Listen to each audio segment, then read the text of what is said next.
ini jauh-jauh dari Lampung Timur, pengawasannya ke Pulau Jawa, lintas pulau ini ceritanya. Luar biasa kerja-kerja pengawasan.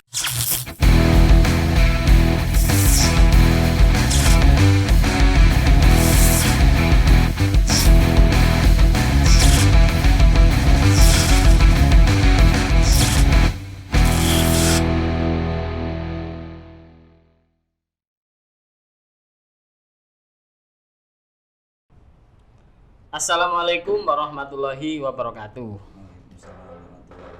Selamat pagi, salam sejahtera buat kita semua.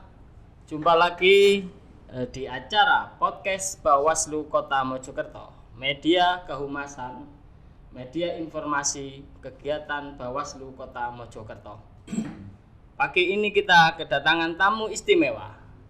Tentu banyak yang tanya teman-teman, siapakah tamu kita kesempatan ini? Yang jelas ini adalah tamu istimewa jauh dari negeri seberang, adalah orang termasuk orang yang hari ini newsmaker di sana, kira-kira seperti itu. Ya, perkenalkan tamu pada kesempatan ini, monggo Mas. Oke, assalamualaikum warahmatullahi wabarakatuh. Selamat pagi nih. Selamat pagi. Salam sejahtera buat kita semuanya, Om Swastiastu, salam nama budaya. Ini kalau menyapa teman-teman Mojokerto dengan sebutan apa biasanya? Iya, sahabat Bawaslu. Sahabat Bawaslu Mojokerto ya. Ya, masyarakat Mojokerto, salam hormat dari saya. Sedikit nih, saya Usli dari Ketua Bawaslu Kabupaten Lampung Timur. Luar biasa. Bapak Ketua dari Lampung Timur ternyata. Dari Lampung Timur, kalau dulu Lampung Timur itu sangat famous, terkenal dengan apa ya, kalau meminjam istilah asing itu Elephant Training Center ya, atau city brandingnya apa Mas? Iya, pusat latihan gajah, karena di sana ada sekolah gajah. Sekolah gajah. Se-Indonesia yang ada hanya di Kabupaten Lampung Timur, namanya Waikambas. Di sana pusat pelatihan gajah. Akhirnya diplesetkan ada sepak bola gajah. Nah, ada sepak bola gajah. Jadi brandingnya itu Lampung Timur ya. Sekarang lagi vakum karena ada COVID ini ya. Sehingga lagi vakum nih sekolah gajahnya. Jadi sedikit itu profil saya dari Lampung Timur. Ini sengaja singgah mampir ingin merasakan kopi di Mojokerto. Terima kasih sudah menyempatkan mampir ya di kantor kami Bawaslu Kota. Iya, dan ketemu dengan sahabat Bawaslu Mojokerto juga ini excited dan luar biasa sekali.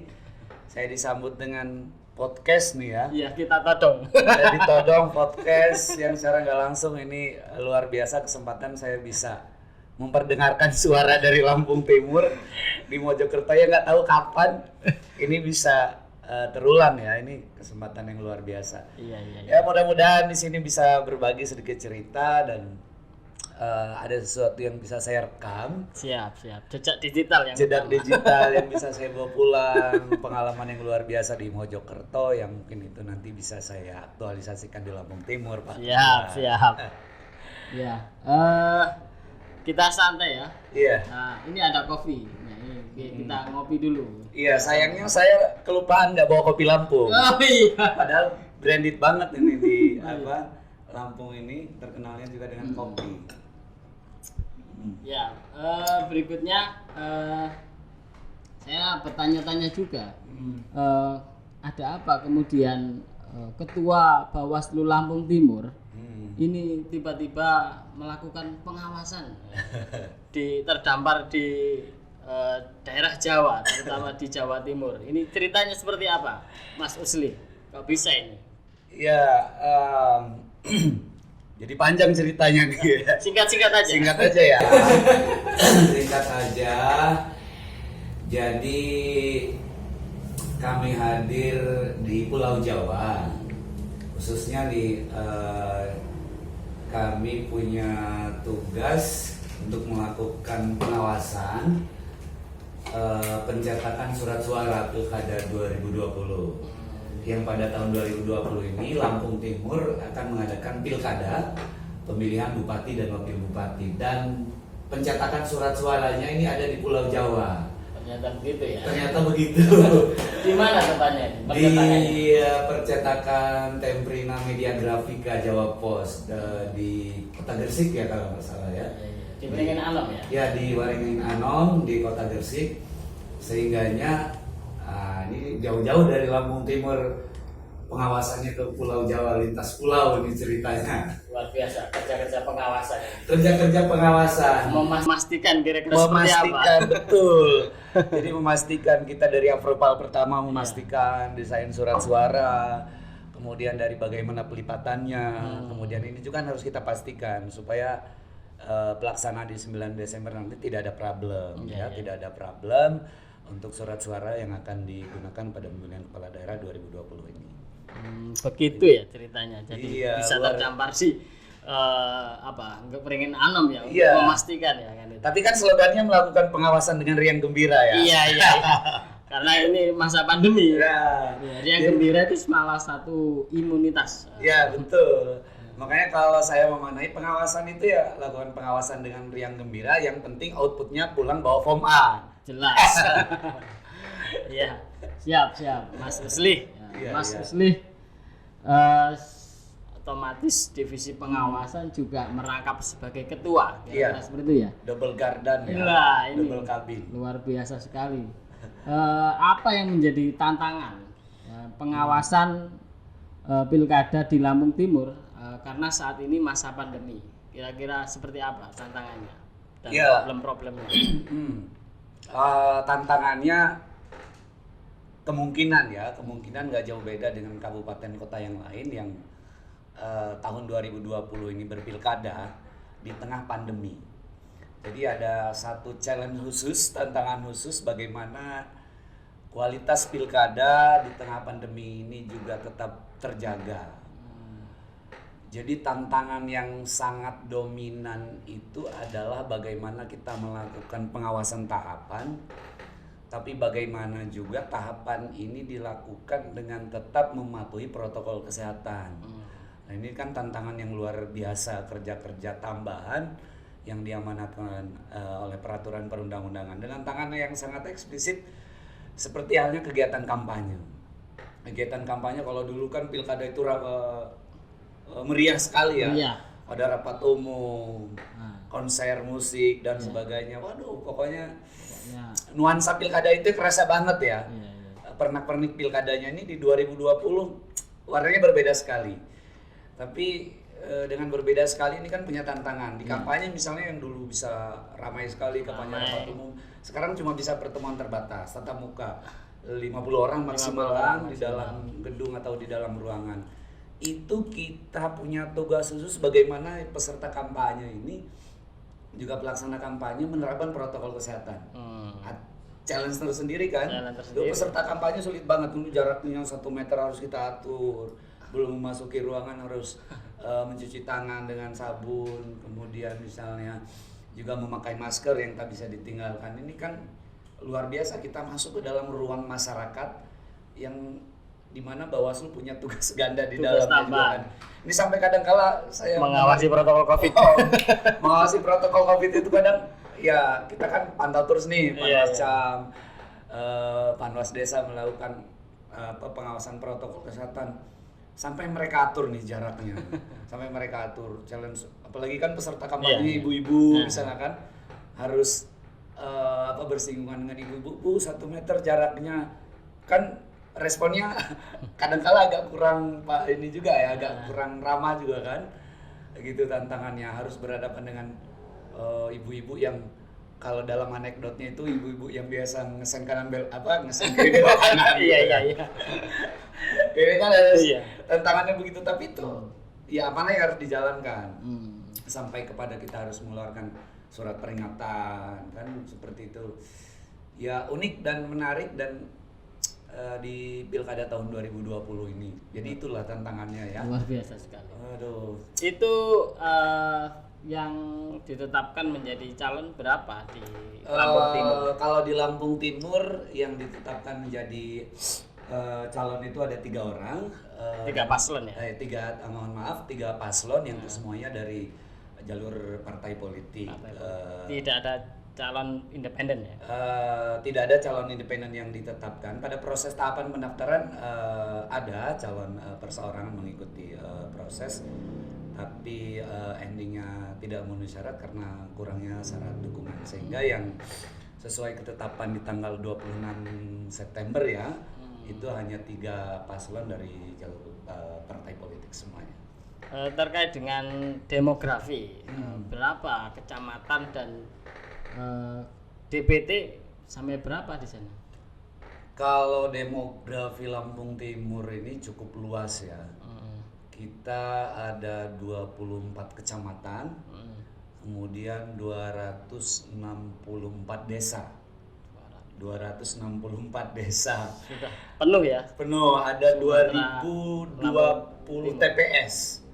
Ada 2020 TPS. Ini sama ya dengan tahunnya 2020. PTPS sudah ready ya? PTPS sudah ready, tinggal nunggu dilantik. Kalau daftar pemilih tetap itu di angka sekitar 770 pemilih ya, 770.000. Ini cukup luar biasa untuk dinamika pilkada di Lampung Timur ini dengan demografi yang saya gambarkan seperti tadi. Saya nggak tahu kalau di Mojokerto ini, saya belum sempat juga masuk ke profilnya seperti apa demografi, dan itu bisa di googling lah ya. Dengan jumlah pemilih sekitar 700 ribuan, kemudian wilayah berapa 24 kecamatan. Ya, memang benar-benar menjadi tantangan bagi pekerja pengawas di Kabupaten Lampung Timur ya, mulai kabupaten, kecamatan, di kelurahan sampai di tingkat TPS. Artinya hari ini kalau mengutip dari Pak Abhan itu, Bawaslu RI tantangannya itu ada 2. Pertama, tantangan pengawasan elektoral dan non elektoral ya itu.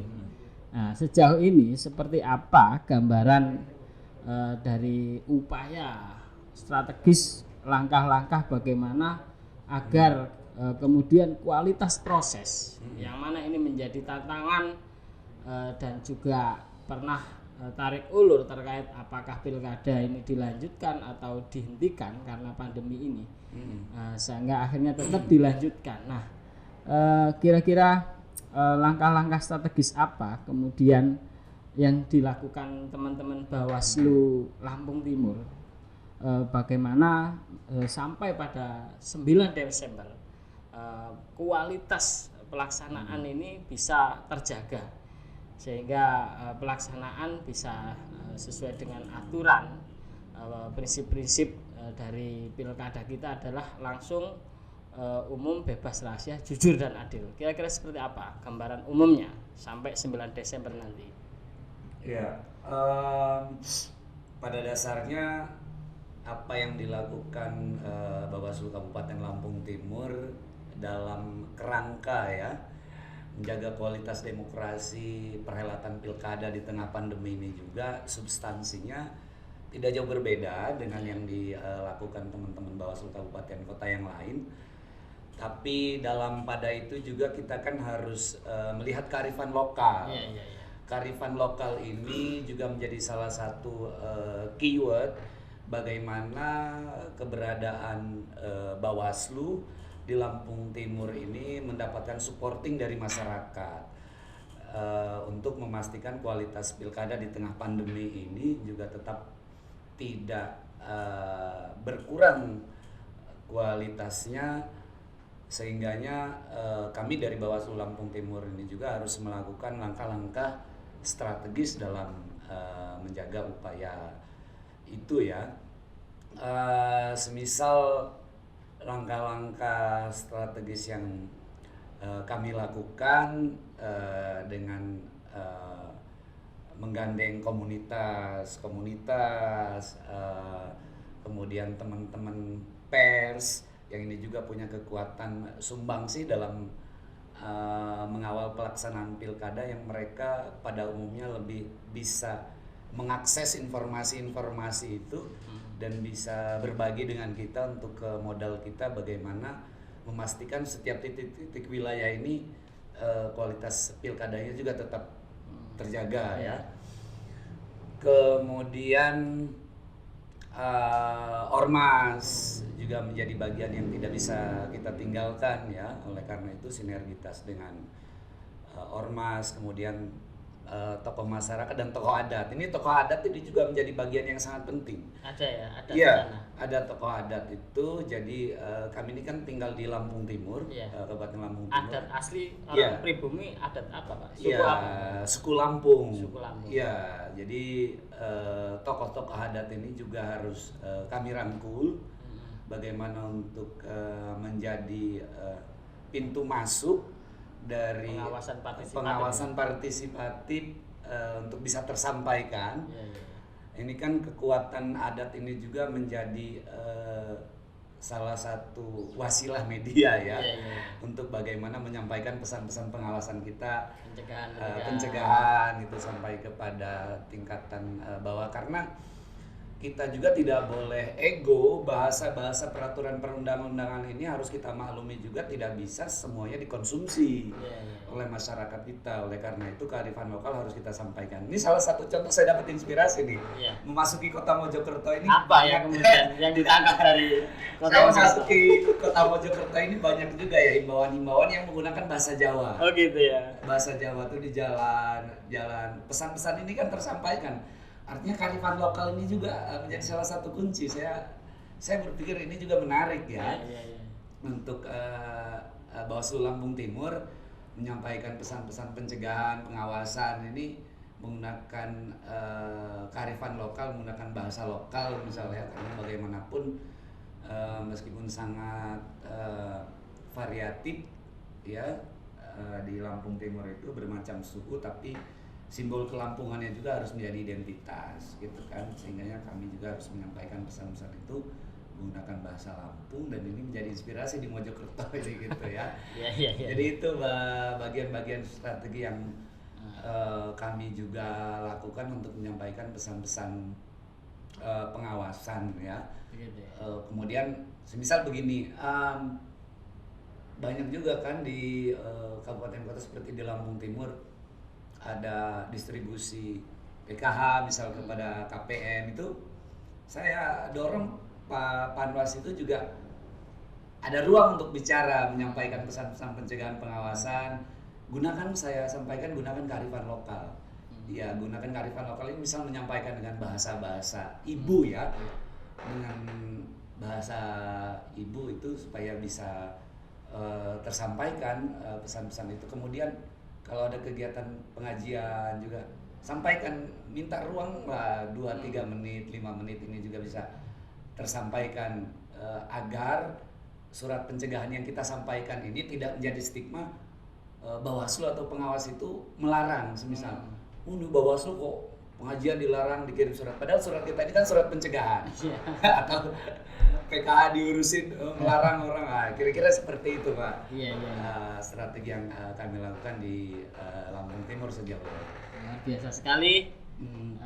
Ini kita ini ibarat apa ya, narasumber. Data A1 ya. Jadi istimewa sekali podcast ini karena ketua sendiri yang menyampaikan. Jadi gitu. Jadi kalau bahasanya Pak Afif itu dalam buku membumikan pengawasan itu adalah catatan dari dalam. Kira-kira podcast pada kesempatan ini adalah catatan dari dalam, yang mana yang mewawancari juga Bawaslu juga.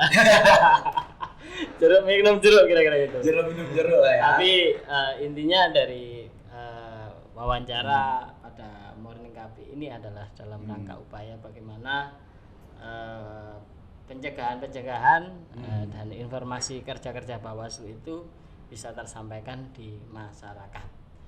Ya, saya kira itu mungkin pesan saya terhadap Mas Usli. Terima kasih sudah menyempatkan mampir di Kota Mojokerto dan menikmati Morning Coffee pada kesempatan ini. Saya sampaikan mudah-mudahan nanti Pilkada Lampung Timur berjalan dengan sukses, lancar dan demokratis. Mungkin itu saya ucapkan terima kasih. Mari kita tutup bersama rakyat ya. Bersama rakyat, awasi pemilu. Bersama Bawaslu, tegakkan keadilan pemilu. Allahumma fiqh ila mitariq. Wassalamualaikum warahmatullahi wabarakatuh.